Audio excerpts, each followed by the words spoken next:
got started with Babies of Homelessness. I was a volunteer.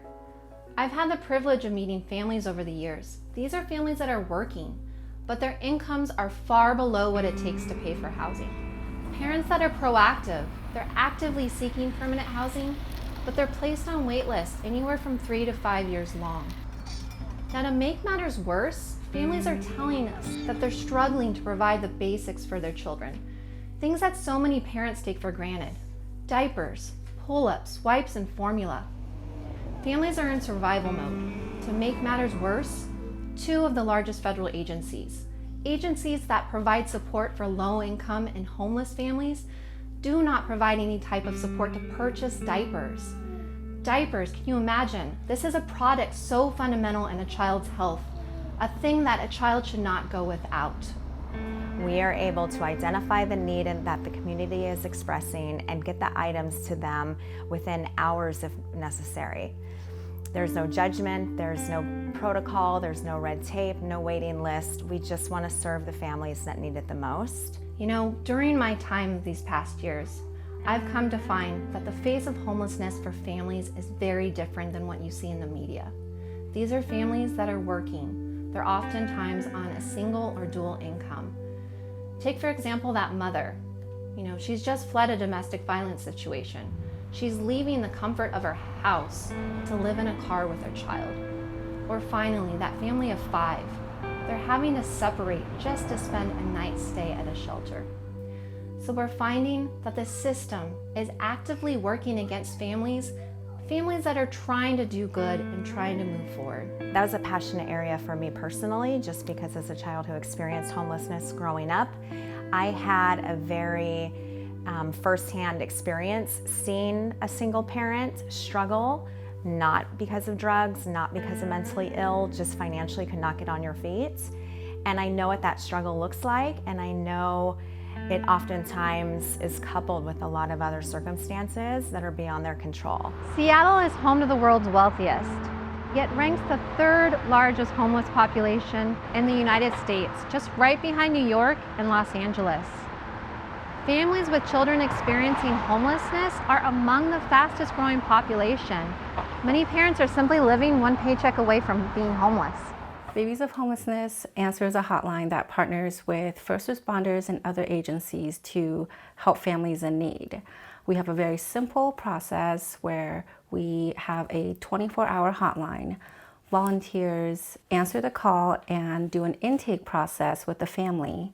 And once we get the information from the family and the needs that they have, we have our fulfillment team that collects all of our items that the families will need from our storage unit, and then our delivery team will deliver to the family.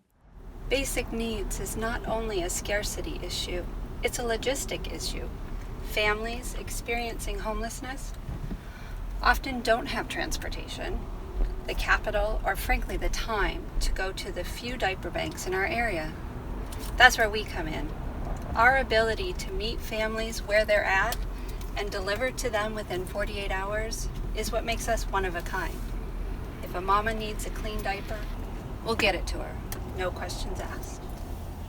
We see in the news almost daily stories of the homeless on the streets, but families with children experiencing homelessness, they go often invisible to the public eye, unnoticed and uncovered.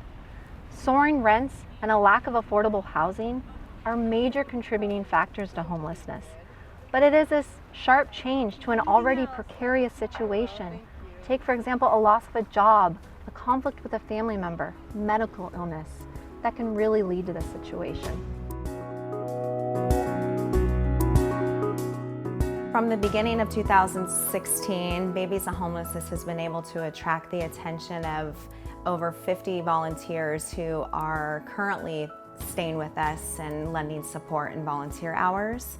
And it's incredibly humbling to see where we've come from this early phase to how many families we're actually able to assist. And this would not have been feasible without volunteers like yourself to share that mission and passion and compassion for the community. You can volunteer once a month. You can put in as many hours as you want. You could do deliveries, you could do intake, you can do storage inventory. If you want to interact with family, we have the Kids Fun Zone, we've got baby showers, we've got the back to school events. Those are very rewarding to many of our volunteers because we can actually see the impact that we have on these families and all the support that we can provide for them, not just the basics. There's no reason why we shouldn't be helping anyone who's a young child, not an adult yet, and giving them every single thing we can to help them get along in life. There was a time in my life when I had to start from nothing, and I can really relate to a lot of the families that just need basic needs.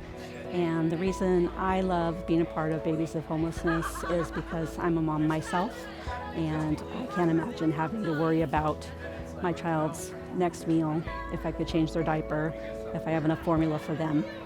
So that alone made me want to reach out and help as much as I could. As a volunteer, you have what it takes: compassion, flexibility, and willingness to pitch in. Volunteer opportunities are many, and we'd love for you to come help volunteer at Babies of Homelessness. When our families come to us, they feel embarrassed, ashamed, and broken. But after a few interactions with our intake and our outreach teams, it's amazing to see that they've gained a sense of self-worth and confidence. By the time they get into permanent housing, their children have thrived and they've grown.